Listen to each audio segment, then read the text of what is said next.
tingnan mo na lang yung mga pagtatanong. Ni walang opportunity mag-object ang abogado, hindi ba? Samantalang sa isang court hearing na nag-object ang abogado sa mga questions, right? So nagiging nangyari na napaka-authoritarian. At nalulungkot ako na parang sa authoritarian system lang na andun yung ikaw na ang nag-complain, ikaw pa ang nag-judge, ikaw pa ang nag-execute ng penalty. Ikaw ang nag-complain. Ang sinasabi mo, Prof, may danger ngayon sa hearing sa Senado saka sa Congress. It might be abused yung contempt powers. No, hindi lang it might. It's already being abused. Okay. We already have crossed that. Andun na tayo sa puntong yun. Kasi tingnan mo, even the structure, under any democratic system, the one who complain is different from the one who judge. And the one who judge is different from the one who implement the judgment. So therefore, iba yung nagko-complain, piskal.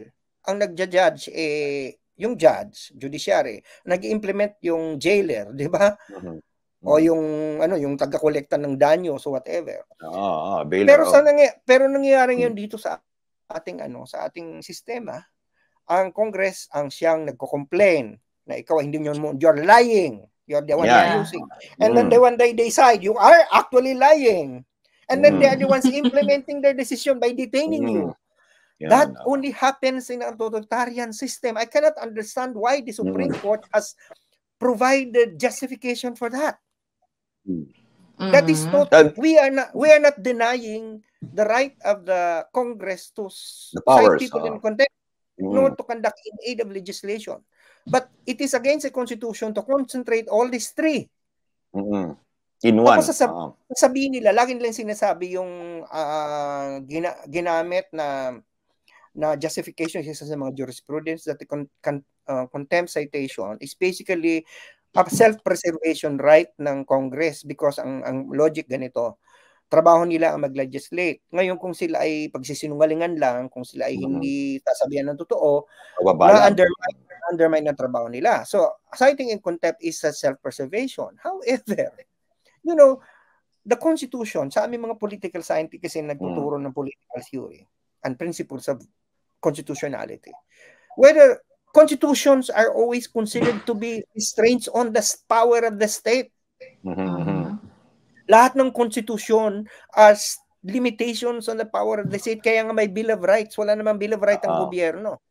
Ang gobyerno may mga duties, maraming restrictions. Pwede mong gawin ito, hindi mo pwedeng gawin ito. Pero ang tao may Bill of Rights.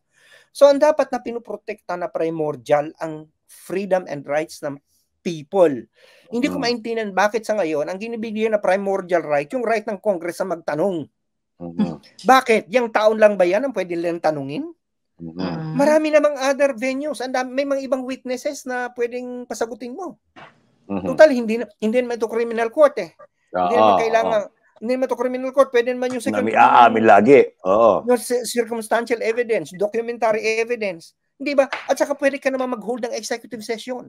Kasi may mga tao naman na, siyempre, natatakot na kung anong gagawin sa kanila, nahiya. So, bakit kailangan contempt citation is being abused? You know, this. So, ibig sabihin, Prof, this is a opportune time for an abogado like Attorney Harry Roque na to use this case niya to file sa Supreme Court para matanong, maklaro palalo yung dati nilang nirelease at mabigyan ng guidance ang Senado at Kongreso sa kung ano talaga ang kapangyarihang limitado, bagamat sa kanilang kapangyarihan at sa kanilang mandato. Actually, hindi naman kailangan na mag-file sapagkat meron na desisyon yung yung Ong versus the Senate at saka meron ba yung dalawang family. Nagdesisyon na doon ng korte. Ang korte sinabi na ang primordial duty ninyo, kasi tatlo lang naman yon na kondisyon para maging legal ang hearing. At saka contempt citation. In aid of legislation dapat. Number 2, dapat publish ang rules. Number 3, dapat ginagalang mo ang due process ng rights yung rights ng tao. Yun malinaw nagsabi ang korte doon. Yun ang ini-ignore ngayon. Ang laging sinasabi ngayon ng mga congressman ay may primordial duty kami. Self-preservation yan. From Dan Fernandez to even my idol now, Representative Luis Tro, have repeatedly said this. So this is legal. But my God, you are forgetting the recent judgment of the court. Ang nag-cherry pick kung ano yung favorable sa kanila. Pero yung at mismo sinabi ng Korte Suprema yung due process. Siguraduhin yung pinapasagot nyo ng maayos ang inyong mga witness. 'Di ba? O resource person. Ang dapat na tinatanong ngayon, yung paraan ba ng pagtatanong nila ngayon? Maayos sila pinapasagot? Di ba binubuli nila?